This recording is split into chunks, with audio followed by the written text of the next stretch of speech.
Olá, amigos, salve Maria. É com alegria que vamos para mais um programa de entrevistas do nosso quadro CDB Entrevista.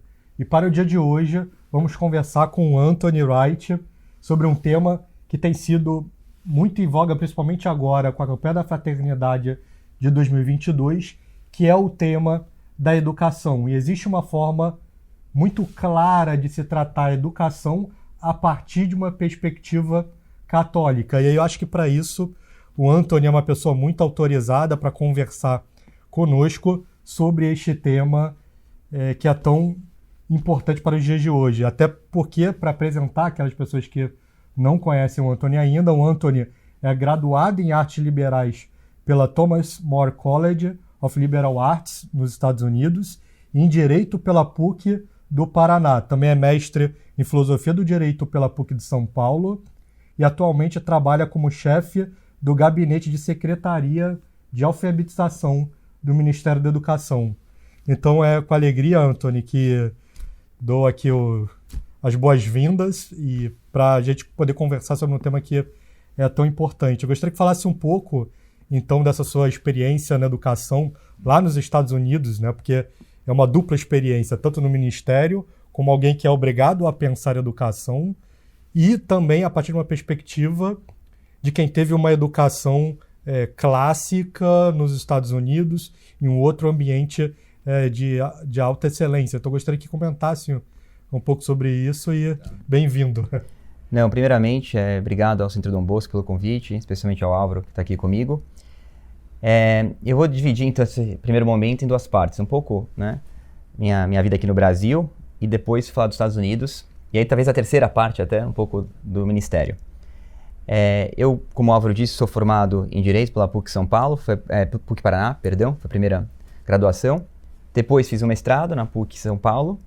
E depois, graças a Deus, literalmente, acho que foi uma graça gigante, eu fui para os Estados Unidos para estudar educação clássica, que hoje em dia está tão em voga, chamado Artes Liberais.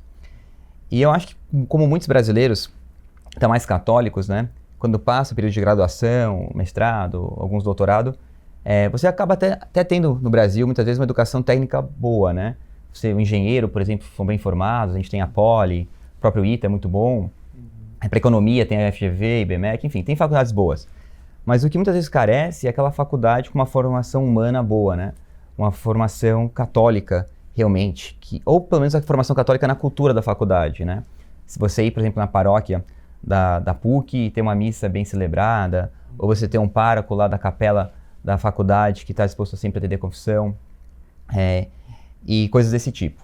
E não que na PUC São Paulo talvez não tivesse isso, até tem padres bons, mas é difícil enquanto o corpo docente, por exemplo, né, os professores estão longe da fé. Então você sempre acaba faltando um pouco isso, né, você fica um pouco isolado. E aproveito contar uma anedota aqui da minha experiência na PUC São Paulo, tá? Na época, estava fazendo mestrado em Filosofia do Direito, e quem já foi para a PUC sabe que lá era tudo pichado, né? Não sei se aqui no Rio é a mesma coisa. E os muros estavam todos pichados, estava horrível, e eu entrei com um protocolo para a associação, né, que é a Fundação São Paulo, manetedora da PUC, e pedi para pintar, porque era literalmente pichação de tudo que é jeito, né? Bandeira feminista, aborto, coisa homossexual, enfim, era muito ruim. E eu lembro que recebi uma resposta que não poderia pintar. E o Guilherme Freire vai lembrar disso, que ele estava fazendo graduação na época, ainda na PUC, antes de ele largar e fazer filosofia. E aí eu fiquei meio chateado, né? Falei, poxa, a gente só quer melhorar a faculdade. E foi aí que eu percebi que realmente a faculdade, a igreja mesmo não tem mais controle da faculdade. O próprio bispo, na época, Dom Dilo, não tinha controle da faculdade. Tanto é que teve aquele ato terrível de sacrílego contra o Papa Bento XVI, que fizeram aquele mascote, aquela marionete gigante, né? Vocês devem lembrar disso. Foi em 2011, 12, mais ou menos. E aí até que o Dom Dilo foi lá, fez um ato de desacralização, né? Eu não sei exatamente qual o termo teológico para isso, eu esqueci agora. E depois teve uma missa. E as feministas queriam comungar, a gente precisou expulsar as feministas de comungar. Foi um momento assim de você ver uma igreja militante, né? Que muitas vezes falta. E o próprio homilia de Dom Odilo aquele dia foi muito boa. Foi uma homilia muito boa mesmo. Mas enfim, tudo isso para dizer que realmente é difícil a gente encontrar fé nas faculdades hoje em dia, né?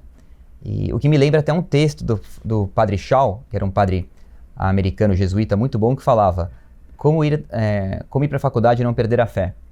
Né? E isso, ou seja, não é um fenômeno só brasileiro, tá? É um fenômeno que acontece em outros países. Mas a sorte é que nos Estados Unidos, graças a Deus, tem, eu brinco, guetos católicos ou ilhas católicas onde é possível encontrar ainda uma fé genuína nas faculdades, né, Álvaro? E aí, eu acabei o mestrado em 2013 na PUC, fiz em Filosofia do Direito, e aí consegui uma bolsa de estudos para estudar na Thomas More College. E eu lembro que na época eu já tinha ouvido falar da educação clássica, das liberais, mas uma coisa é você olhar o site e clicar e ver lá o que você vai ler, ver de foto, que eu acho que a maioria das pessoas fazem, né? A primeira coisa é a curiosidade, você olhar como funciona e tal. E aí que o Google foi muito bom, graças principalmente ao Google que me ajudou a encontrar essas universidades. Eu acabei visitando o Thomas Aquinas também, que é outra, e aí vi a Thomas More e acabei optando, né? Assim, consegui uma bolsa, né? Porque o dólar já era alto na época, eram 2,5, 3, hoje já está quase 5, 6, e consegui uma bolsa de estudos. E basicamente, eu lembro que quando eu cheguei lá, eu não tinha muita noção como seria, né? Fui meio que de gaiato, vamos dizer. Saber que é ler os clássicos, mas como é o dia a dia, né? O que é a rotina. E me marcou muito ver já um padre de batina, né? Isso já me marcou. Que é uma coisa simples, né? Mas é um padre de batina. E aí também marcou muito ver os alunos, a alegria que estava de uma certa inocência nos alunos, né?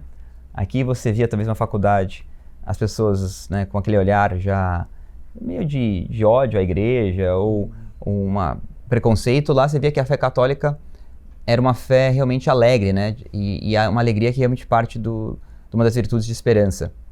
E lá, como o ambiente é muito bom, o americano muitas vezes não precisa sempre ficar combatendo a fé. Ele consegue combater, mas quando ele está na faculdade, ele só produz, né? Porque você não tem essa necessidade de ter algo contrário. Isso eu falando das faculdades boas católicas, tá? Claro que você vai para Notre Dame, por exemplo, tem um curso ou 2 cursos muito bons na Notre Dame, mas tem também cursos complicados lá. Mas nessas faculdades pequenas, de artes liberais ou de educação clássica, né? Você vê que não tem esse problema. E eu lembro muito bem que a matéria lá estudada era realmente de uma forma de conhecer a verdade. E os professores eram todos católicos. Então, na primeira missa do semestre, todos os professores fazem um juramento de fidelidade ao magistério da igreja. E fidelidade de ensinar o que a igreja fala, né? Então, não pode ser professor nessas faculdades se você não for católico praticante, tá? É redundante falar católico praticante, mas é o melhor, né? E então, todos fazem esse juramento durante a missa, tem um ato de juramento dos professores. Todo ano se renova esse juramento. E então, o professor falar algo contra a fé, né, seria, obviamente, caso de dispensa, né? Seria caso de dispensa. Então, isso já é o primeiro ponto de diferença, né? O segundo ponto é que tem padres disponíveis para confissão diariamente, tem adoração durante a semana, tem missas diárias, 1 ou 2, dependendo da faculdade, tem laudes ou vésperas, que são, hoje em dia, né, seriam chamadas liturgia das horas, né? Antigamente faziam parte do breviário. Então você vê que todo esse ambiente está lá. E uma coisa fundamental, e eu lembro sempre Bento XVI, era a questão da busca da verdade, né? Não existia a chamada ditadura do relativismo presente nessas faculdades. A faculdade era um centro de conhecimento, porque o homem, né, a razão humana, pode conhecer a verdade. Ou seja, ainda se acredita que a essência, né, dá-se conhecer a essência das coisas. E hoje em dia se perdeu, né? Você vai conversar com muitas pessoas, até pessoas de bom coração, não estou falando necessariamente uma pessoa maldosa. Na faculdade, ela acha que a verdade não se conhece, ou cada verdade é individual, aquele subjetivismo. E isso que fazia a riqueza do currículo, né? Porque você tem um currículo muito bom, você está lendo desde os pré-socráticos, né? Ou antes até mesmo com a Ilíada, a Odisseia, até filosofia moderna. Então a gente acaba lendo, vamos dizer, um Rousseau, século, né? Idade Média, pós-Idade Média e tal, mas aí a gente lê o Freud também, né? Marx. Então você começa a ler de forma cronológica esses pensadores, não só no campo da filosofia ou da literatura, mas até no campo da matemática, né? Você vai de Euclides, por exemplo, a Descartes, a Newton, a Darwin, mas você faz isso com busca na verdade. E eu acho que isso é a grande coisa, né? Você conseguir sentar com um grupo de 20 amigos, que acabam se tornando amigos, né? 20 pessoas, você fica com esses mesmos alunos por 4 anos seguidos, todos fazem a mesma matéria, e você vai trilhando um caminho, uma jornada em busca da verdade, né? E uma verdade não só no campo religioso, teológico, mas na verdade no campo matemático, a verdade no campo das ciências humanas, a verdade no campo da natureza, né? A verdade no campo da filosofia, tanto natural como também na metafísica, enfim. Então, eu acho que essa grande diferença é que a verdade é uma busca constante, né? E, obviamente, a ordenação das paixões, né? A gente sabe que o pecado também nos causa cegueira no nível intelectual. Então, eu acho que todo mundo lá... Eu tinha alguns que não eram católicos, tá? Tinha uma anglicana, tinha um que era ortodoxo, 95% é católico, né? Mas eu acho que todos estavam bem dispostos a uma discussão séria intelectual. E eu acho que isso é o que mais falta no nível acadêmico hoje, parcialmente porque o próprio corpo de professores, né, já infelizmente, e não buscam a verdade. Mas eu volto a falar que não é necessariamente a maldade, né, no sentido que a pessoa é má porque ela quer ser má. Eu acho que todo mundo busca a felicidade e muitos se extraviaram na busca errada da felicidade por achar que a felicidade cai na riqueza, no prazer, na fama. E seria isso, né? Assim, acho que não é que... E essas faculdades, uma curiosidade que traz, porque é um cenário que é muito, eu diria, superior ao que nós vemos em termos de catolicismo, inclusive nas universidades da Europa e mais ainda no Brasil. Alguma dessas faculdades, elas são tradicionais ou são frutos de novas iniciativas? Porque nós sabemos que grande parte das ordens religiosas, das universidades do mercado editorial, eles começaram a sucumbir de uma forma acelerada a partir da segunda metade do século XX. Então, pelo menos no Brasil, nada me parece que ficou de pé. Uma coisa que me marcou muito, foi ter lido a biografia do Padre Leonel Franca, que é o fundador da primeira Pontifícia Universidade Católica do Brasil, que é a PUC-Rio, e que ele tinha relatórios nos quais ele acompanhava espiritualmente cada um dos alunos. Então, ao final do ano, ele conseguia saber quantos alunos saíram de um ateísmo prático para o catolicismo, quantos passaram para a comunhão diária. Então, dava para ver ali claramente que a universidade cumpria com o seu papel de formar homens virtuosos e santos. E aí eu vejo que vários desses pontos importantes do que a gente entende que seja importante para uma universidade católica estão presentes na Thomas More. Por exemplo, a questão de uma preocupação com as virtudes. Hoje isso seria um tema tabu nas universidades públicas e privadas do Brasil. É um tema que não é debatido, né? Então me parece que hoje no Brasil as universidades elas estão muito voltadas simplesmente para a formação do homem para o mercado de trabalho. E todos esses objetivos mais transcendentes, desde a formação da virtude até a preparação para o homem para a contemplação, elas sumiram completamente do âmbito público e privado. E aí você vê todas essas coisas persistindo nesses guetos, como foram bem colocados. E aí eu queria saber, esses guetos eles são algo que resistiram no século XX, ou são novas iniciativas? Você acredita que essas iniciativas podem vir para o Brasil? A pergunta é difícil e boa. Vamos lá. Tem um livro, né, que está eu vou falar livro em português porque não adianta falar uma biografia que está em inglês e aí o pessoal fica curioso.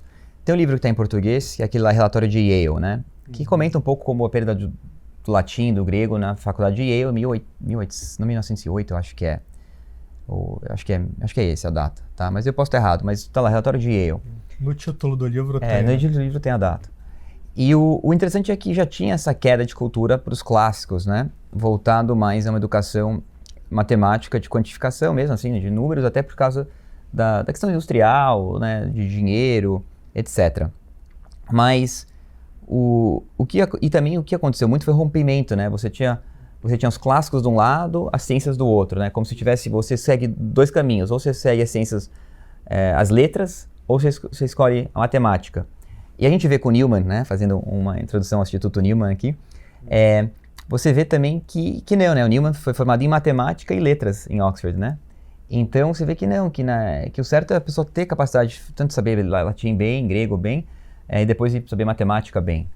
E começou essa debandada, né? Vamos dizer, de um conhecimento, hoje em dia se usa o termo holístico, né? Mas um conhecimento das artes liberais mesmo. E aí o que aconteceu foi que, vendo isso, na Universidade de Chicago, nos anos 50, se não me engano, tá? Teve dois intelectuais que, percebendo isso, fizeram, vamos parar aqui com a Enciclopédia Britânica. Então, a Enciclopédia Britânica teve um papel muito importante, que foi o chamado Great Books, né? Os grandes livros da civilização. E aí foi o Adler, que alguns já devem ter ouvido falar, tem vários livros publicados no Brasil, Mortimer Adler, e o Hutchins, né? Então eram professores de Chicago, e eles começaram esse programa, que até hoje existe, tá? E é um programa muito bom, um programa de Liberal Studies da Universidade de Chicago. Até hoje existe, tá? Talvez não seja assim, vamos dizer, todos professores católicos, mas intelectualmente o programa ainda é muito bom, tá? E o que aconteceu foi que eles, junto com a Enciclopédia Britânica, fecharam uma parceria e publicaram uma coleção do mínimo que alguém tinha a ler para se dizer educado, né? E era realmente a retomada, ou pelo menos se não foi exatamente, uma reação a esse movimento. Então esse é um episódio importante na história dos Estados Unidos, né? Esse movimento de Chicago que teve com esses dois pensadores. Um outro movimento que ninguém sabe no Brasil, ou poucas pessoas falam no Brasil, né? Que eu acho até, não digo mais importante, mas por uma visão católica é interessantíssimo, é o John Senior, tá? O John Senior não era católico, tá? Era um intelectual americano no começo, depois se converteu.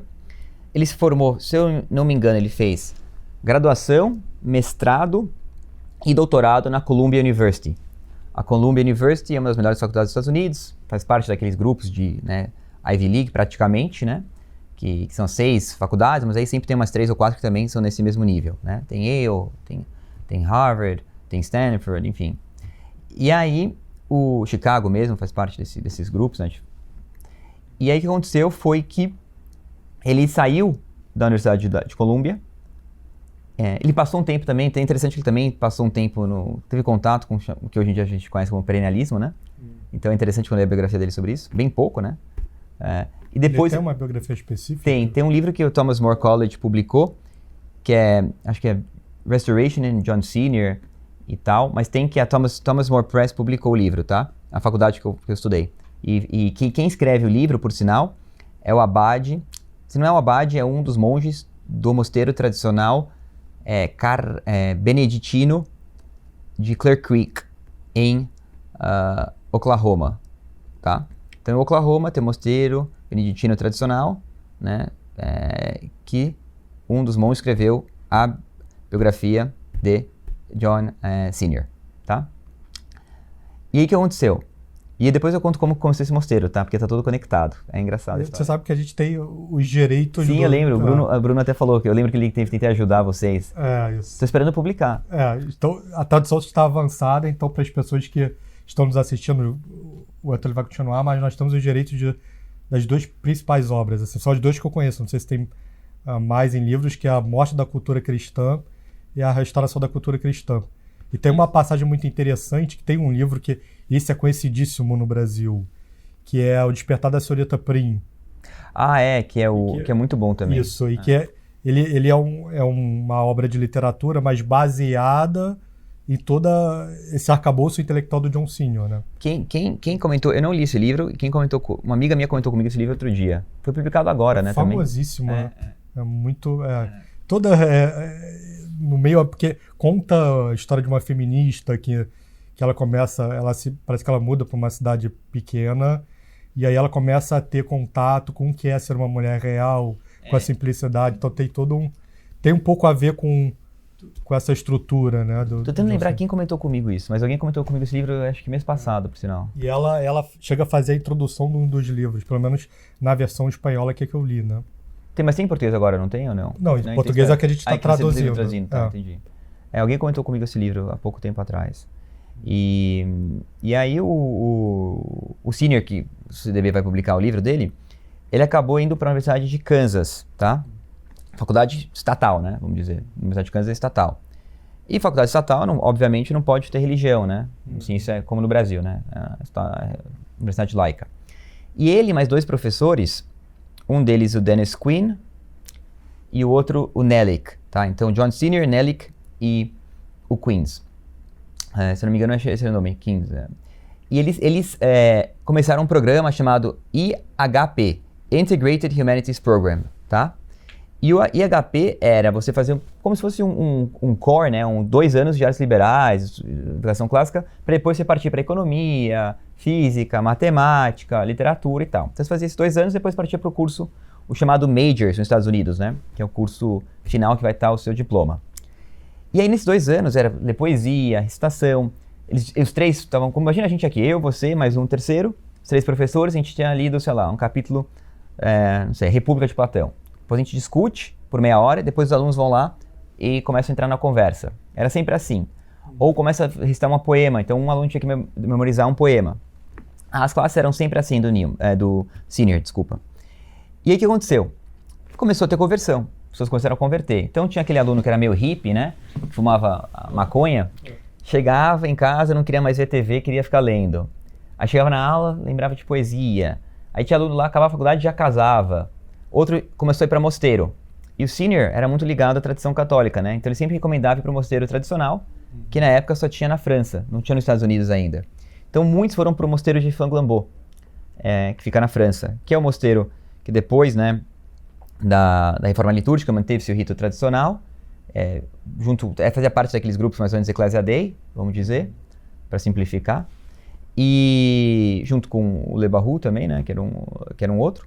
E aí as vocações iam para lá. Então iam vários americanos todos os anos para lá. Isso começou a gerar suspeita, muitos pais achando estranho que o filho de maconheiro ia para ser monge, ou de maconheiro ia casar e querer ser um pai de família ou mãe de família. E aí eu não lembro isso foi nos anos 70, tá? Eu não sei se foi 75, 76, começou o problema de ter ataques lá que estão fazendo lavagem cerebral nos alunos. Até um rabbi, né, um rabi, né, um rabino, né, rabino em português, rabino em português, um rabino lá, começou a falar que não podia mais ter esse curso porque estavam fazendo muitas conversões. Teve investigação policial. Fim da história é que nos anos 80 o curso foi proibido. Então 10 anos depois, mais ou menos, foi proibido e acabou o curso do senior, com esses outros 2 professores. Mas saiu uma geração muito boa. Tanto é que tem bispos americanos, se não me engano 1 ou 2 bispos americanos que fez parte desse curso. Tem um padre que vale a pena o CDB algum dia entrevistar, que é o padre Scott Randall Payne, que mora em Brasília, que ele é padre da Diocese de Brasília, que dá aula da UNB, que fez esse curso do senior. Então é uma entrevista de primeira mão que vai aí minha dica ao CDB, quando o CDB estiver em Brasília, para entrevistar esse padre. E o senior realmente mudou uma geração, né? 10 anos podia se dizer uma geração, pelo menos parte de uma geração. E daí foram vários, cada um para um canto, né? E aí a casa irmã desse mosteiro de Fanglambeau foi essa casa de Clear Creek, em Oklahoma. E agora eles já estão fazendo uma segunda casa de mosteiro beneditino em Novo México, em Gallup.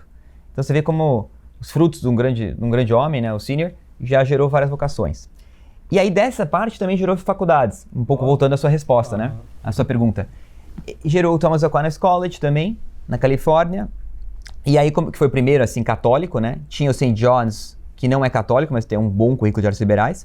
Mas gerou o Thomas Aquinas, na Califórnia, e depois teve o Thomas More, teve a Universidade Ave Maria, Christendom também, Wyoming agora. Então eu diria que tem uns 6, 7, 8 colégios voltados a uma educação clássica. Tem outros bons também, né? A Universidade de Dallas também é excelente, né? Tem muitos mais cursos, é uma faculdade maior, mas excelente também. Então nos Estados Unidos tem várias faculdades boas, até recomendo o Newman Guide, para quem se interessar. O Newman Guide é o guia de faculdades católicas, né, que leigos fizeram para ajudar os pais a decidirem para qual faculdade enviar. E então é uma retomada dos anos 50, depois dos anos 70 com tal, e aí as faculdades começaram a crescer, né? Então é algo novo, vamos dizer, nos Estados Unidos, tem 50, 60, 70 anos, né? E então, assim, é algo que dá muita esperança. Mas eu acho que eles não sofreram tanto lá como a gente sofreu aqui com a Teologia da Libertação, tá? Sim. Então, a igreja no Brasil, assim, sofreu muito mais, né? Eu acho que, não quero parecer só falar de crise e tal, ou ser desesperador o comentário, mas a crise religiosa no Brasil é muito maior, ao meu ver, pelo menos, né, do que eu sinto, do que a crise nos Estados Unidos. E mesmo os bispos, né? Você vê bispos muito... Não que não tenha bispos bons no Brasil, eu acho que tem bispos bons, nós conhecemos mesmo bispos bons, mas, em geral, a crise não foi tão afetada, os Estados Unidos não foi tão afetado pela crise, né? Então você tem essas escolas, esses mosteiros tradicionais, tem outro em Wyoming mesmo, tem o mosteiro carmelita tradicional, que fazem café, chama café místico, Mystic Monk Coffee, café místico dos monges. Se alguém quiser comprar, tem o site, Mystic Monk Coffee, que eu tenho em casa, por sinal. E que são carmelitas que vivem, né, da vida carmelita tradicional, e eles produzem café. Também tem outros monges que voltaram para a Itália, em Subiaco, onde São Bento nasceu, né? Que é o Father... Nossa, agora deu branco. Vou lembrar. Que é um padre americano, beneditino também, que fez um excelente trabalho desculpa, não em Subiaco, perdão, em Norcia, nos Estados Unidos. Onde teve aquele... Nos Estados Unidos, não. Norcia, na Itália. Não sei se vocês acompanharam que teve um terremoto em Norcia há um tempo atrás, que destruiu o mosteiro onde São Bento teve. E lá eles faziam cerveja, esses monges. E muitas eram vocações americanas, de escolas assim, que foram para Itália. E ressuscitou praticamente o monastério, que tinha uma vocação a cada 10 anos, tu começou a ter 1 ou 2 por ano. Então os americanos têm, graças a Deus, eu acho que um amigo meu me disse isso e eu tendo a concordar. Eu acho que Deus suscita graças para movimentos diferentes em épocas diferentes da história, mas também cada pátria tem um momento na história importante de sua vocação católica, né? Não que o Espírito Santo pare de soprar em cada pátria, né? Não digo isso. Mas você vê que teve a Idade Média foi muito diferente na Europa que vê a Europa hoje, né? Sim. Então você vê a debandada. Deus vai suscitando, né? Sim. Em algumas áreas o catolicismo morre, mas em outras ele renasce e o norte-americano ele tem essa vocação. Ele é um povo muito empreendedor, né? Então isso é algo que está desde a formação dos Estados Unidos. E aí a visão que eu tenho é que ele é empreendedor, ele consegue ser empreendedor para o bem e para o mal. Então a mesma nação que quando ela acredita na revolução, ela vai ser dedicada à revolução. Quando ela acredita em Cristo, ela vai realmente ser sincera nessa busca por Cristo, né? Então isso é interessante. Mas ao mesmo tempo, vendo como esse processo ocorreu nos Estados Unidos, isso me parece que nos dá esperança também de que pode ser algo que possa ser feito no Brasil. Porque assim, eu sou uma pessoa, óbvio que são questões opináveis, mas eu tenho uma visão muito otimista em relação ao papel do Brasil enquanto uma vocação católica na história. As intervenções do céu foram inúmeras, tanto em Portugal quanto no Brasil, e a gente vê aqui um renascimento das forças católicas acelerado. E, na minha opinião, esse é um renascimento que ele deve surgir por fases. Então, a tendência era que a primeira fase ela passasse pela criação de alguns intelectuais, ou desponte, né? Eu diria que hoje aquele que é atribuído o número maior de conversões seria o Padre Paulo hoje. E a partir dessa iniciativa primeira vem uma iniciativa segunda, que são a formação das editoras, de um resgate do que é ser catolicismo. E a partir daí eu já vejo um terceiro degrau muito acelerado, que é a formação de escolas católicas no Brasil inteiro. Então, cada vez mais eu vejo iniciativas de pais, porque se os pais estão acordando, eles começam a perceber que aquilo que o sistema educacional brasileiro oferece para ele não atende ao que ele deseja para o filho, que é a formação de uma criança virtuosa e santa, né? E ao mesmo tempo também preparado para o mercado de trabalho.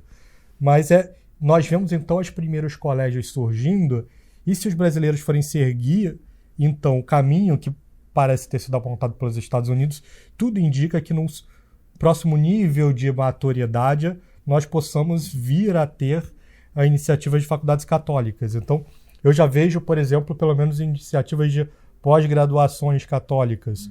Uma no Espírito Santo com o Centro Anchieta, uma segunda em São Paulo. Eu acho que em Brasília, com o Eduardo Mello, também já foi tentado. Então, eu acredito que no futuro nós possamos ter, então, faculdades católicas novamente. Mas, ao mesmo tempo, nós vemos hoje um cenário de dificuldade no ensino brasileiro grandioso. Eu vejo muitas pessoas falando sobre homeschooling, e isso me parece que tem sido algo discutido no Ministério da Educação. E também me parece que é uma forma que as famílias têm para, muitas vezes, ter uma forma alternativa de educar seus filhos em cidades em que você não consegue ter esses guetos, né? Porque aqui, por exemplo, no Rio de Janeiro, a quantidade de colégios católicos é extremamente restrita, muitas vezes eles são caríssimos, então o homeschooling ele vem como uma alternativa. E aí a pergunta é, existe espaço para o homeschooling no Brasil? O que você acha? E eu não sei se você estudou o suficiente sobre isso, mas existem pessoas que são a favor do homeschooling como uma forma de ensino legitimamente católica, outras que falam que não, nós temos que buscar o ensino católico, são coisas que devem coexistir. Qual a sua visão sobre o homeschooling? Eu acho Eu acho várias coisas que você falou, para ser sincero. Vamos lá. Começar pela esperança no Brasil. Eu acho que faz parte, né, como católico, ter esperança, né? Eu trabalhando no ministério há 3 anos hoje, na verdade, faz 3 anos agora, né? Literalmente, a minha nomeação saiu hoje, há 3 anos atrás. Mudou totalmente minha visão de educação, tá? Não no sentido do que é educação, finalidade da educação, mas é uma coisa eu pensar em educação para 5 pessoas, né? Vamos falar que eu tenha 5 filhos ou 3 filhos, ou pensar para um grupo de família e olhar no ministério, você pensa em educação para 40 milhões de pessoas em educação básica, sendo que desses 40 milhões, vamos dizer, 30 milhões estão na educação pública, tá? Mais ou menos isso, talvez, né? Só para ter ideia. Então, mudou muito, né? É difícil você sair de lá e não pensar mais nesses 30 milhões de pessoas que estão na educação pública. É muito difícil, porque você viveu isso e você, de certa forma, sofre com essas pessoas, assim, né? No sentido que você quer o bem, você está fazendo política pública. E talvez o que é necessário, primordial para essa pessoa de educação pública, né, que é o português, a matemática, não é mais prioridade para alguém que está numa família de classe média alta, católica, de berço, que a preocupação de português e matemática não existe, né? Ela consegue suprir. Dito isso por quê? Porque existe uma forma de você pensar como política pública, né, dentro do ministério, e outra forma de pensar como pai ou mãe de família em âmbito. Focando aqui para o público em geral do Centro Dom Bosco, né, vamos dizer, na educação católica, né? Vou começar pela educação de escola, depois eu vou para o homeschooling. O que eu vejo é que, e eu vejo isso muito, o maior problema, e eu falo isso com toda assim, certeza mesmo, é não se ter um currículo escolar, tá? Eu vejo a pessoa começando uma escola, então ele tem dinheiro, tem professores, tem famílias, tem alunos, e aí vai dar o quê na sala de aula, na segunda a sexta, das 8 às 4 da tarde? Ele não tem um currículo, não tem material didático, o professor não foi formado para dar um material didático que não existe, porque o material não existe. Então, as escolas muitas vezes ficam perdidas. As escolas de alguns grupos católicos que sabemos, vou dar um exemplo abertamente do Opus Dei, né? O Opus Dei usa o material da Fomento, né? Parte do material, o Grupo Solar, né? Então, é uma coisa da Espanha que vem para cá, eles adaptam, aí pegam alguma coisa no Brasil. Se não me engano, o Opus Dei de Curitiba usa o poliedro, né? Que é um material didático que também é usado em algumas escolas do ITA. Então, assim, não existe material propriamente dito que uns grupos católicos fizeram. Eu sei que o Instituto Cidade de Deus está tentando, sei que tem umas iniciativas por aí. Mas eu acho que esse é o primeiro... Seria um livros didáticos com uma visão de mundo católica. E uma visão de mundo católica e tecnicamente bom, assim, seja, então seria o que você falou, seria você prepara o aluno para vida de virtude, para vida espiritual e para uma vida técnica de trabalho, entendeu? Então você teria material didático de português, história, matemática eu acho que é o mais fácil, que tem Singapura, matemática, tem Kumon, tem vários outros, né? Matemática é uma coisa assim, que você tem com facilidade. Mas material de história, por exemplo, da primeira série até a 8ª série, cara, não tem. Tem que ser feito, né? Material de geografia, assim que tem material assim que dá pra se aproveitar, mas você tem que também, né, refazer. Aí ciências, tem muita coisa boa de ciência, mas né, você tem que olhar como vai ser feito. Mesmo história da igreja, não tem livro material de história da igreja, você não pode falar que o Daniel Hoops é para criança, ou mesmo o Padre Science, que o CDB publicou, que para mim, eu prefiro um pouco a linguagem comparado ao Daniel Hoops. Você não tem para criança, então você não tem um material desse para criança. Coisa nos Estados Unidos tem isso, entendeu? Música também, né? E até um desenho, porque tem esse problema de livro didático, e são muitos os problemas, eu diria aqui. Outro problema é que até a orientação da forma de ensino, que hoje é muito voltado para o mercado de trabalho. Certas disciplinas que, ao meu ver, deveriam ter mais destaque, não tem. Então, a latim não tem destaque quase nenhum, assim. Sim. Não, entendeu? Que deveria ser uma das principais disciplinas.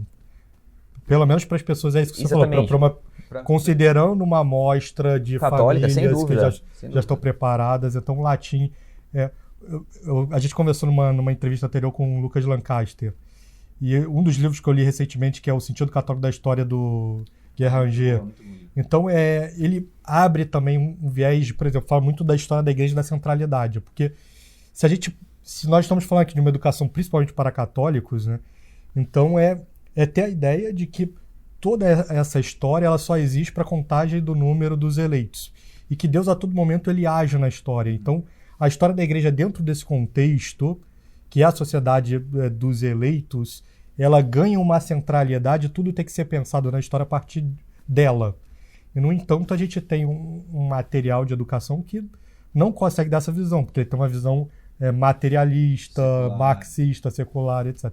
Então, completamente deformada e que não atende às necessidades das escolas católicas. Né? E eu acho que isso é assim, o primordial, porque uma escola, tá? Eu falo isso para quem está fundando escola, e eu vejo várias iniciativas de escola. Em Brasília tem a Assunção Corda, o Rosaraltos agora vai fazer, acho que é Vincent, uma escola.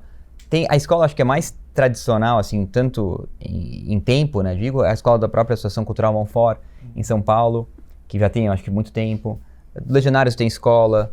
Tô falando, assim, escolas que estão mais conservadoras, tradicionais, né? Aqui em Niterói tem uma da Permanência agora. A Permanência tem uma agora. Sei que o IBP tem uma escola. Então, assim, tem iniciativas boas, né? Mas eu vejo que, sim, porque para fazer uma escola você tem que ter currículo, tá? Tem que ter formação de professor, tem que ter gestão, tem que ter monitoramento, tem que ter avaliação, né? Sacerdotes, sim, que é a parte de pessoas. Então, assim, tem assistência espiritual. Então, assim, tem que ter tanta coisa. Por isso, eu nem falei sacerdote porque para mim é o mínimo, né? Assim, já pus como pressuposto um bom padre, né? Um bom capelão. Então, assim, eu vejo que as pessoas começam a iniciativa boa, mas estão naquele tentativa e erro, né? O que não é errado, assim, totalmente, porque você tá, né, você vê um grupo de famílias super preocupadas, que o pai e a mãe não sentem que tem condição de fazer o homeschooling, mas ao mesmo tempo não quer colocar numa escola particular ou pública porque é caríssimo, ou porque a socialização vai ser mais vai ser mais nefasto do que benéfico, né? Porque pode ser socialização boa e má. E aí o que acontece é que o pai fala, vamos fundar uma escola para pelo menos a gente, né, ajudar a formação moral e a gente vai. Então eu compreendo o desespero dos pais, né? Mas é uma dificuldade extra que é um corte, né? Porque aquilo que a gente disse, se desde a década de 60 você tem uma crise acelerada, é como se houvesse um corte na tradição. Então, como não há uma continuidade da educação do que é ser uma educação católica, há todo um esforço que nos obriga aí realmente a apalpar delas, né? Então eu preciso ler livros antigos, tentar consultar fontes antigas, entender mais ou menos como era feito antigamente, transpor, ver o que se aplica para hoje. Então tem todo um trabalho de resgate do que é ser um ensino católico, de depuração para adaptação para os novos tempos, que então, eu imagino que traga muitos erros e acertos e muitas... E essa adaptação, acho que assim, é o que eu falo, eu acho que a melhor coisa é não ser original, muitas vezes, é adaptar. Então você pega um livro assim, vocês editaram vários livros de latim, vocês adaptaram livros bons, melhoraram, fizeram uma e tal. Mesma coisa com, acho que tem que fazer esse resgate, ver o que era dado nas escolas católicas e adaptar, ou ver o que tem nos Estados Unidos e adaptar. Tem coisa que não dá para adaptar, porque, sei lá, nos Estados Unidos tem leitura anglo-saxônica muito maior do que aqui, então tem que pegar uma pessoa boa que entende sobre a literatura, ver por exemplo, no Brasil não tem, tá? Não tem. Você não vai numa editora e fala que eu quero livros bons para uma criança de 6º ano, 7º ano, 8º ano. Não tem isso. Eu recebo mensagens no Instagram do Newman perguntando, eu tenho um filho de 6 anos, o que eu dou para ele ler? Tenho um filho de 8 anos, o que eu dou para ele ler?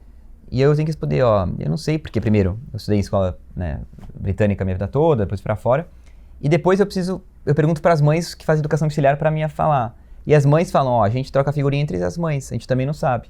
Então, você vê que as mães de educação auxiliar estão tentando descobrir, as escolas estão tentando descobrir, e as famílias que não sabem estão tentando descobrir com elas.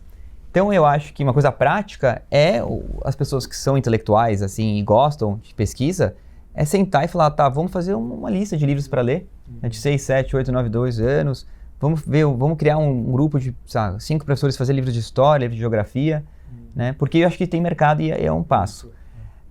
E isso não é só para a escola, porque, vou dar um exemplo, tá, Álvaro? Nos Estados Unidos, todo mundo acha que o homeschooling é a mãe e o pai, né? Assim, não é. Uma plataforma de educação auxiliar nos Estados Unidos, como a Seton, por exemplo, Mother of Divine Grace, Angelicum, essas plataformas, todas elas têm pelo menos um grupo de 30, 50 pessoas por trás da plataforma. É igual quando pensa no CDB. O CDB, né, tem o Álvaro que aparece, o Bruno, mas mesmo aqui com a gente tem 4, 5 pessoas atrás das câmeras. Então, assim, para você ter um instituto de educação, você precisa de várias pessoas. E então, não é só o pai e a mãe que educa, é todo um grupo de professor que está dando esse suporte online, seja tecnológico, seja do material didático, seja correção de provas, porque tem correção de provas, ainda mais quando você chega para o ensino médio, educação domiciliar, começa a ficar mais difícil. Certeza que você pode ensinar muito bem a parte de matemática, fez economia, mas vai ter uma matéria que você talvez não saiba. Então vai precisar de ajuda. Por que estou dizendo tudo isso? Porque é necessário organizar muito bem como foi feito nos Estados Unidos e tentar adaptar. Isso seria... E o que pode ser usado na escola vai poder ser usado na educação domiciliar. O próprio Citen começou com escolas, eles testaram nas escolas o material. O material deu muito certo em escolas, porque o material não deu certo só com uma família, mas deu certo com várias famílias. E aí começou a pegar o mesmo material e só adaptar um pouco para o domicílio. Entendeu? Então é um pouco isso. Então eu acho que tem esperança no Brasil se for feito de forma consciente essa adaptação. Você tinha falado do homeschooling, né? Sim. Tá. Bom, aí vai uma parte um pouco mais... meu trabalho no Ministério, vamos dizer, né? Basicamente, quando eu cheguei lá no Ministério, né, teve a pauta de educação domiciliar, que era parte dos 100 dias do governo, né? Que era aprovar, na época saiu, das 35 metas, se não me engano, a educação domiciliar era uma delas. Bom, era para sair medida provisória, o governo decidiu fazer projeto de lei, foi enviado e ficou, né, nesse vai e não vai. Depois foi enviado outro no ano seguinte com o Covid, 2020, também projeto de lei. E basicamente ficou com a deputada Luísa Canziani, ela é relatora do projeto hoje, né? Então o projeto está com ela, foi enviado no Ministério uma outra vez o projeto, o Ministério se posicionou falando, né, isso é bom e podia mudar isso, enfim. E está parado no Congresso esperando, né, nesse ano, ver com os deputados se vai ou não vai ser votada a lei. O que acontece? Esse projeto está pensando a vários outros projetos, né? Acho que são 13 projetos de educação domiciliar, ou 12, que já foram desde os anos 90 para cá. Então, muitos projetos. Tem grupos de educação domiciliar que querem esse projeto, outros que falam, não, melhor não ter nenhum projeto se for esse. Então, aí não vou entrar, porque aí depende de cada grupo. E aí depende dos deputados, né? Hoje, então, eu brinco que a criança está num limbo, né? Porque pode ou não pode. Ou seja, o STF disse que não é contra a Constituição, mas que se requer uma norma específica para regular. O que tem acontecido muito, Álvaro, é que alguns municípios, né, com a compreensão que a Constituição dá, né, fazendo uma hermenêutica constitucional, que na ausência da União se manifestar, caberia ao Distrito Federal, município e Estado emitir uma norma ou regular isso, né? Então eu sei que o Distrito Federal, por exemplo, aprovou uma lei de educação domiciliar, Vitória, se não me engano, e teve Cascavel, Santa Catarina. E eu acho que teve o estado do Paraná, estado do Paraná talvez também, tá? Eu não lembro quais desses lugares, não sei se foi Paraná ou Santa Catarina, que já entraram falando que é inconstitucional porque é reservado somente à União, né, a legislar sobre isso. No DF ainda a lei está em vigor, acho que em Vitória talvez esteja. Enfim, eu sei que, não sei se foi em Santa Catarina talvez que revogaram ou Paraná. Mas o fato é que tá esse vai e não vai, né? O que eu recomendaria nesse ponto, né, assim, é que quando fica esse imbróglio jurídico e essa área cinzenta, as famílias que querem fazer educação domiciliar a buscar a Assembleia Legislativa de cada cidade, né, e buscar seus direitos com o vereador ou deputado distrital, que seria o caso do DF, e tentar passar leis, porque naturalmente essas leis que passam no município ou no estado acaba, né, meio que mostrando a pressão e a ânsia das famílias para a União, né, para os deputados federais e para os senadores. E rezar bastante para que Deus consiga iluminar o Congresso, para que a gente tenha uma lei que, ao mesmo tempo, não seja uma lei que sufoque as famílias, ou seja, que na prática se torna inviável a educação domiciliar, e também para que não seja uma lei libertária. Aí fala, nossa, como assim uma lei do homeschooling libertária? Eu digo que tem famílias que podem claramente abusar do homeschooling. Eu acho que seria 0,0001% do Brasil que faria isso, tá? Mas como o Brasil não é para amadores, então tem que ter preparado também com uma política pública, né? Então tem que ser uma política pública sensata. Mas, sinceramente, eu acho que o nosso Congresso tem que confiar mais na família brasileira, né? Ou seja, a gente não pode ter medo de aprovar algo que é um direito natural, que é o pai e a mãe educar seus filhos. Não é uma licença de carro, né? A gente não tem que pedir ao Estado licença para educar nossos filhos. Eu acho que é um direito já adquirido que o Estado tem que, no máximo, regulamentar para o bem das crianças, mas só isso. Né? E aí isso me traz ouvindo você falar aqui, Antônia, me traz uma outra questão que é o próprio trabalho da Secretaria de Alfabetização, Nós que acompanhamos aqui de fora, eu diria que me parece que a secretaria de todas do Ministério da Educação que mais conseguiu entregar coisas foi a própria Secretaria de Alfabetização, que também foi criada no governo Bolsonaro, que deu, então, a pasta ao Carlos Nadalim, que já tinha experiência e colocou, então, vários projetos. E por ser uma Secretaria de Alfabetização, ela está bem no início do sistema educacional e a questão que eu colocaria eu imagino que parte desse material ele possa ser aproveitado pelo homeschooling. Pessoas que eventualmente estejam nos assistindo, que sejam professores do ciclo básico, o que elas podem aí aproveitar do que foi feito pela secretaria nesses 3 anos de existência? Tá, todo o trabalho da secretaria é sempre desenvolvido para a escola, né? Uhum. Ou famílias, mas é um programa para escolas, né? Programa para ensino fundamental, né? Especialmente o pré-alfabetização e alfabetização. O que eu vou dizer, assim, até porque seria mais prolongado falar tudo o que nós fizemos, é que, propriamente dito, para a família, né? E aí tem a literacia familiar, né? Que é o chamado programa Conta Pra Mim, que é um programa, tem hoje em dia no site, vai lá, Conta Pra Mim, do MEC, né? mec.mec.gov.br. O programa tem o quê? Tem 44 livros, diferentes gêneros literários, são 5, se eu não me engano, que dá para você baixar em PDF, imprimir. Então, se você é dono de uma escola particular, você pode imprimir, fazer um cantinho, Conta Pra Mim. A gente já tem alguns lugares que fizeram isso. Escolas públicas, Santa Catarina mesmo, o secretário Carlos Nadalim foi lá inaugurar um espaço em Balneário Camboriú. Ficou muito bonito esse espaço, que o prefeito e a Secretaria de Educação de lá fez. E então tem esses livros e tem todo o SoundCloud, né? Ou Deezer. Tem várias histórias que podem ser escutadas. Até famílias que não sabem ler podem, né, tocar isso para os filhos. E tem também todo um guia de literacia familiar que explica o que é literacia familiar, o que o pai e a mãe podem interagir com a criança diariamente e tal. Então isso é para as famílias. Mas pode ser também usado em escolas, né? Então assim, é literacia familiar porque é para ajudar realmente, né, as famílias que têm menos acesso e tal. Bom, e também tem toda a parte de pesquisa científica que foi feita porque a família tem um papel importantíssimo na educação da criança, tá? Sim. Então tem toda a base científica sobre isso. O segundo programa é um programa muito maior, que chama Tempo de Aprender. O programa, sim, tem 3 cursos, mais um sistema, mais 2 sistemas propriamente dito. Resumidamente, assim, prático para quem está assistindo, eu não vou falar de tudo, né? Mas se você é professor, ensino fundamental, ou mãe ou pai que está tendo dificuldade na escola, né? Porque pode ser que a escola aqui na escola e a escola não está alfabetizando direito o seu filho. Ou mesmo se você faz educação domiciliar, então, né? Por mais que seja voltado para a escola, uma mãe que fez educação domiciliar pode usar. Tem o primeiro programa que eu falo, o primeiro curso, desculpa, do programa, é Práticas de Alfabetização, tá? É um curso de 30 horas, que qualquer um pode fazer. Você fazendo esse curso, você alfabetiza seu filho. Eu até falo uma coisa interessante, né? Eu vou muito nesses ambientes católicos ou mais, assim, conservadores, né? E os pais sempre falam, nossa, eu fiz o curso do Carlos Nadalim e tal. E eu fico pensando, poxa, legal, e você está fazendo o curso do MEC? Ah, não tô. Mas eles são ótimos para te criticar qualquer coisa do governo, né? Ou seja, mesmo o governo sendo mais aliado a eles.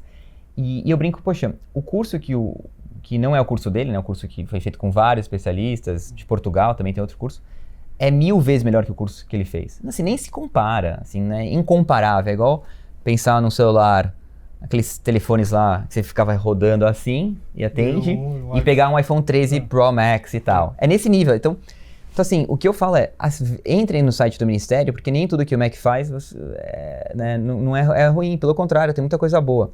E na alfabetização, especificamente dito, que é o que eu posso falar com mais autoridade, o curso Práticas está excelente. Tem outro curso, tá? Que é o curso ABC, Alfabetização Baseada na Ciência, tá? O curso ABC também é muito bom. Eu acho que são 180 horas de curso. É um curso que foi desenvolvido com 2 parcerias de faculdades portuguesas. Então tem vários portugueses dando aula, tem um americano, tem um brasileiro, enfim. E o curso também é um curso longo, robusto. Os manuais desses cursos são de 500 páginas, para você ter ideia. E é um curso prático, tá? Não é um curso teórico, não é um curso acadêmico para pesquisador. É para curso para professor que está em sala de aula todo dia. E eu vou falar mais, hein? Tem escolas particulares que estão usando o nosso curso. Então é nesse nível como é bom o curso, tá? Tem escolas particulares que já ligaram pra gente falando que estão usando um curso. E a ideia realmente é essa, né? A ideia é não só entrar na rede municipal, ou seja, a prioridade é rede municipal e estadual, sem dúvida alguma. A gente faz isso para o Brasil. Mas se você é uma escola particular e quer usar, fica à vontade. A ideia é realmente ajudar todo mundo. Então, tem o curso de práticas, curso alfabetização baseada na ciência, e o terceiro curso é o curso de práticas de redação de texto, tá? Só para você saber, Álvaro, esses 3 cursos são os cursos mais acessados hoje do Ministério. Eu não tenho os dados aqui, mas eu sei que um deles é mais de 5 milhões e meio, se não me engano, de acesso, né? De inscritos tem menos. Mas o próprio site do Avamec, você vê os números. Eu não vou errar aqui, porque errar número publicamente, ainda mais de governo, depois amanhã no jornal alguma coisa que eu falei, errado os números. Mas lá no site do Avamec, lá vai estar os números, e são milhões, tá? Então a gente assumiu, eu brinco que a gente ganhou a medalha de prata. Bom, primeiro medalha de bronze, prata e ouro, né? Porque os cursos mais acessados são da Secretaria de Alfabetização. O que às vezes, quando a gente está cansado, né, no MEC, com tantas as bombas que chegam, dá um certo alívio, assim, de você tentar ver a providência de a gente estar lá, apesar das dificuldades. Né? Porque a internet, ela tem isso, né? É um pouco recompensador ver... a gente percebe muito isso aqui, né? Nas aulas do Santo Dom Bosco. Então, aqui, toda terça-feira tem aula, e aí, às vezes, é para 50 pessoas, 60. Mas quando ela vai para a internet, a coisa chega em 10, 20 mil... Nós, às vezes, não conseguimos perceber o quanto esse bem pode se expandir na internet, mas é interessante ver os feedbacks que voltam depois, né? Então, eu imagino que em cursos assim, e vocês têm alguns pontos negativos na divulgação, porque é o que você disse, às vezes, se esse mesmo curso sai da plataforma do MEC, vai para a plataforma de alguma pessoa influenciadora e ela cobra R$3.000 no curso, exatamente. Todo mundo vai querer falar sobre o curso, etc. Mas como é gratuito e está no Ministério, aí... Não, eu gostei que você falou isso, e a gente nem combinou, tá? Então, mas para não achar, eu gostei que você falou isso, Álvaro, porque isso não acontece exatamente isso, né? Mas, e a gente até fica, eu vou falar que fica chateado mesmo, né? Não vou tentar... Porque você faz um esforço para dar algo gratuito, de alto nível, e você vê cursos inferiores, né, destacando muito mais no meio, né, nosso meio, vamos dizer, né?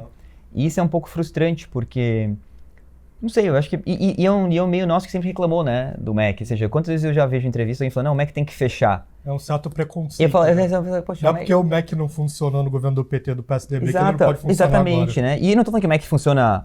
Eu não tô falando que não, tudo que nós fizemos, até o meu trabalho funciona bem todo dia. Tem dia que eu não funciono bem, tem dia que eu tô cansado, tem dia que, sei lá, que eu não trabalho tão bem como deveria.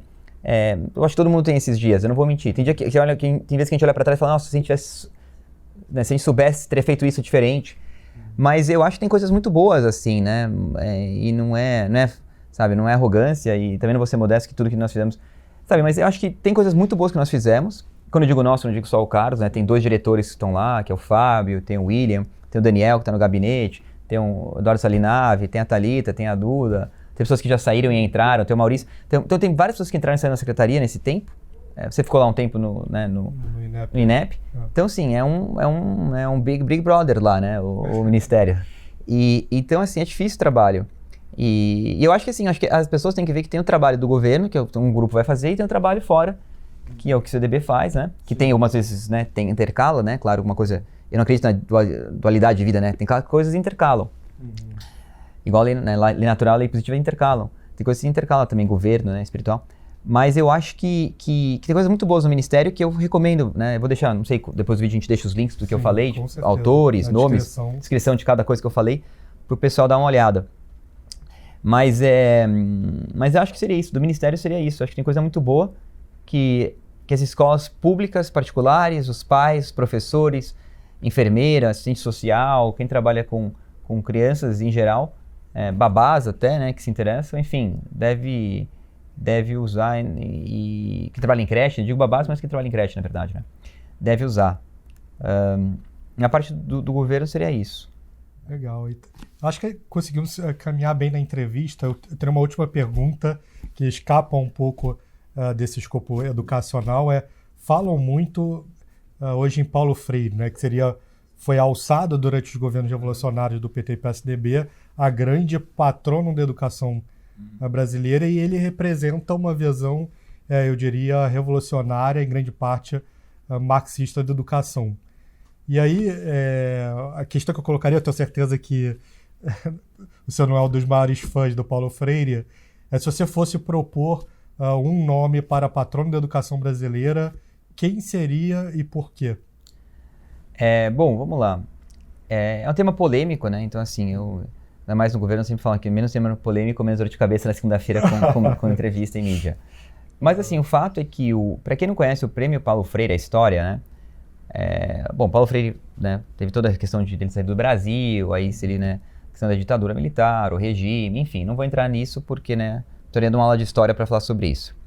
O fato é que Paulo Freire ficou muito conhecido pelo, talvez, método de alfabetização dele, que também nunca foi aplicado depois, né, mas dizem que teve uma cidade, que esqueci o nome agora, deu branco, né, no Nordeste, Nordeste, que depois foram investigar o livro do Tomás Juliano detalha muito isso, Desconstruindo Paulo Freire. Mas enfim, fala que ele educou, alfabetizou em X horas milhares de pessoas.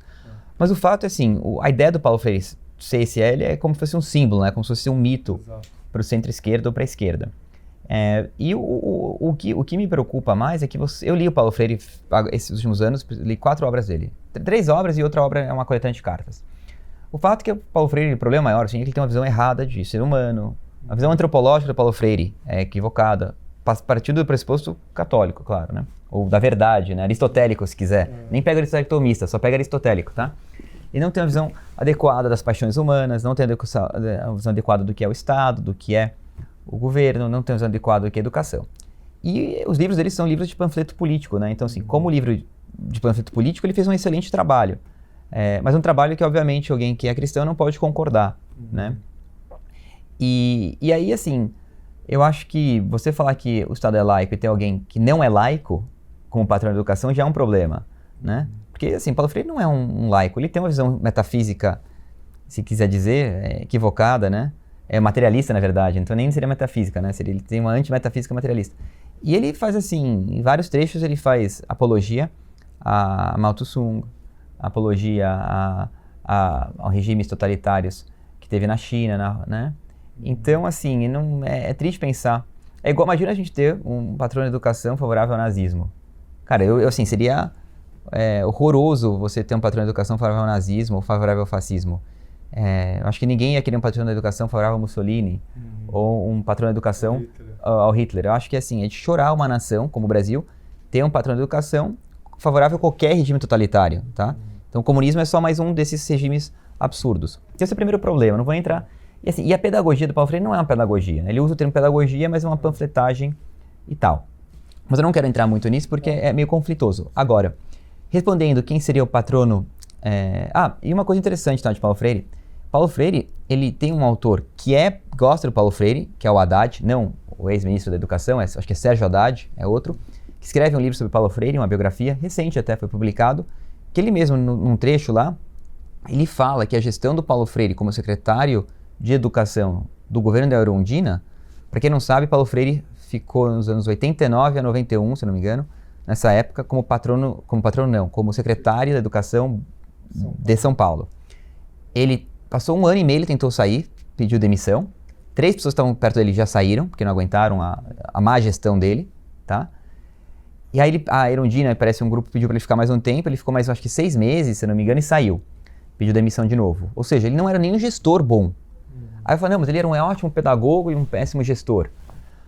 Não parece, sinceramente, que ele era um bom pedagogo e tal. Porque se fosse, né, a gente poderia perguntar onde está a pedagogia de Paulo Freire nas escolas. Se não está, é porque ele não era bom, porque não usaram. Se está, ele não era bom porque os índices de alfabetização no Brasil são péssimos. Então, assim, né, é meio que checkmate, né? Enfim, menos Paulo Freire. E eu acho, assim, que se fosse colocar alguém, claro, né, fica evidente que um dos grandes nomes, assim, seria provavelmente o Anchieta, né? Acho que quem leu a vida do Anchieta, que Anchieta era um grande amigo dos índios, né? Então, assim, você vê que ele entendeu a cultura de quem estava aqui antes, ele fez questão de aprender o idioma deles, fazer a gramática. Tô dando só uma palha, né, de quem era esse grande santo. Escreveu a primeira gramática, se eu não me engano, né? Em Tupi. E assim, foi assim, como católico foi um santaço, né? Assim, vamos dizer, Mas assim, não só ele desbravou o Brasil, né? Os poemas que ele escrevia, assim, não era só que ele tinha ele sabia muito bem, né? Era lindíssimo os textos que ele escrevia, né? De Nossa Senhora tem uma oração, poesia. Em latim que ele escreveu quando ele era prisioneiro da tribo indígena Imperoig, né? Foi em Imperoig que ele escreveu? Não lembrava, tá. As areias, ele ia decorando, e aí quando ele foi resgatado e voltou para São Paulo, ele escreveu no papel, tudo estava na memória. E assim, eu acho que ele era uma pessoa interessante, assim, né? E é um nome que eu diria que é unanimidade até entre os protestantes mais esclarecidos. Tanto que o projeto, né, tem um projeto de mudança do Paulo Freire para José de Anchieta, São José de Anchieta, proposto pelo Carlos Jordi. Acho que o Carlos Jordi. Tem dois, acho que ele propõe um e tem outra pessoa propõe também. Eu acho que a Campagnolo fez algo nesse sentido também, uma homenagem, uma coisa do tipo. Porque realmente é muita coisa. E se a gente pensar, ele simplesmente pegou uma língua que era falada, né, e transpôs isso para a escrita. Então é uma coisa impressionante. Eu brinco que foi assim, a gente fala muito hoje em dia, né, ainda mais nas campanhas de fraternidade, do diálogo interreligioso. Isso é um verdadeiro diálogo interreligioso, né? Ou seja, se você quiser ter esse termo, ou seja, ele entender a cultura, aprender isso para converter os índios. Para cristianizar. E hoje em dia a gente sabe que... Né, pegou aquilo que é o acessório, que é a língua, né? E ordenou para Deus. Para Deus.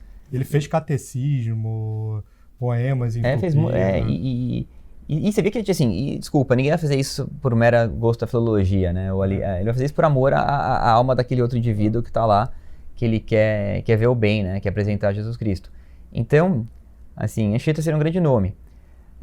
Se alguém fala, não, porque ele é católico, o Estado é laico, assim, aí eu acho, mesmo assim, tem Cecília Meirelles, que seria, assim, que dizem que ela, né, pra vocês lerem a história dela e tal, mas o que eu acho interessante disso, assim, eu acho que o que me entristece mesmo, maior disso, é que a exaltação do Paulo Freire é muito mais uma guerra ideológica, né, do que uma questão... Porque se ele tivesse feito algo realmente bom, assim, beleza, ele fez, assim, não concordo com a questão política, mas ele fez e tal. Sim, a gente teria que mais ou menos engolir, né? Mas não foi nem isso, né? Não foi nem isso.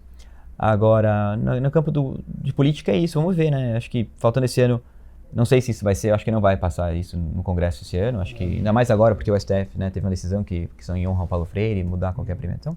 Enfim, isso acho que não vai mudar. E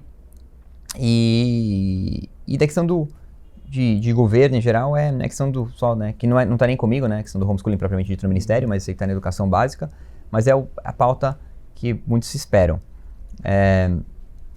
Fora isso, acho que do governo seria isso mesmo, né?